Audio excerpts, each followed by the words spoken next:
देखिए एक बड़ी खबर, काउंटर अटैक पर यूक्रेन ने बड़ा दावा किया है। रूस के 17,000 सैनिकों को मारने का दावा किया है यूक्रेन ने, और ये तो अफगानिस्तान वॉर से भी ज्यादा बड़ा आंकड़ा है। रूस के 123 प्लेन, 127 हेलीकॉप्टर नष्ट कर दिए हैं, ये दावा किया यूक्रेन ने। 1150 सैन्य वाहन भी नष्ट करने का दावा किया है, और यूक्रेन कह रहा है कि उसने लगभग 600 टैंक भी रूस के नष्ट कर दिए हैं।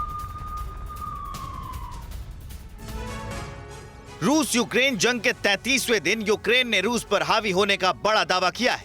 यूक्रेन ने रूस को हुए नुकसान का जो ताजा आंकड़ा पेश किया है, उसके मुताबिक इस जंग में अब तक रूस के 17,000 सैनिक मारे गए हैं। यूक्रेन ने यह भी दावा किया है कि आमने सामने की जंग में यूक्रेनी सैनिकों ने रूस के पास से भारी गोला बारूद भी बरामद किया है, और जंग के मैदान में रूस के पैर उखड़ने लगे हैं। यूक्रेन ने जो ताजा आंकड़े पेश किए हैं, उसके मुताबिक जंग में रूस के 17,000 सैनिक मारे गए। रूस के 123 प्लेन, 127 हेलीकॉप्टर्स नष्ट हो गए, 1,694 सैन्य वाहन, 586 टैंक्स बर्बाद हो गए, 302 artillery, 95 rocket, 73 fuel tank, 54 anti aircraft warfare तबाह हो चुके हैं। यूक्रेन ने यह भी दावा किया है कि उसने रूस की आर्टिलरी पर आज ही जोरदार हमला किया है और रूस के हथियारों के जखीरे को तबाह किया है। यूक्रेन ने यह भी दावा किया है कि रूसी हमले में अब तक यूक्रेन के 150 से ज्यादा बच्चों की मौत हो चुकी है, जबकि 216 से ज्यादा घायल हैं और 18 लाख से ज्यादा लोग देश छोड़ चुके हैं।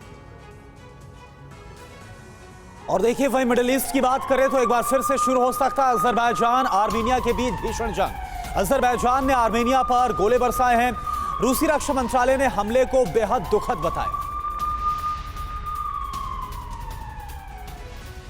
Faruk kendini götürdük. Bakın, indi Azerbaycan bayrağını tut. Azerbaijan की सेना पारुख गांव और उसके आसपास के इलाके में घुस गई है। पारुख गांव, जिसे कि फारुख भी कहा जाता है, उसे अपने कब्जे में लेकर अपने झंडे तक फहरा दिए हैं। बताया जाता है कि अजरबैजान यूक्रेन पर हमले के बीच उलझे रूस की कमजोरी का फायदा उठा सकता है। रूस के हस्तक्षेप के बाद अजरबैजान की सेना की कार्रवाई रुक गई है, लेकिन अभी भी वो वहाँ से वापस नहीं गए हैं। रूसी रक्षा मंत्रालय ने हमले की निंदा की है और अपने बयान में कहा है कि पारुख गाँव में कारबाख सैनिकों पर हमला करने के लिए तुर्की निर्मित ड्रोन का इस्तेमाल किया गया था। 9 नवम्बर 2020 को रूस, अजरबैजान और आर्मेनिया के नेताओं के बीच त्रिपक्षीय समझौता हुआ था। रूसी सैनिकों ने आह्वान किया है कि अजरबैजान के सैनिक तुरंत अपने पुराने इलाके में चले जाएं। आर्मेनिया की सेना ने दावा किया है कि अजरबैजान की सेना ने हथियारों के साथ आत्मघाती ड्रोन का इस्तेमाल किया।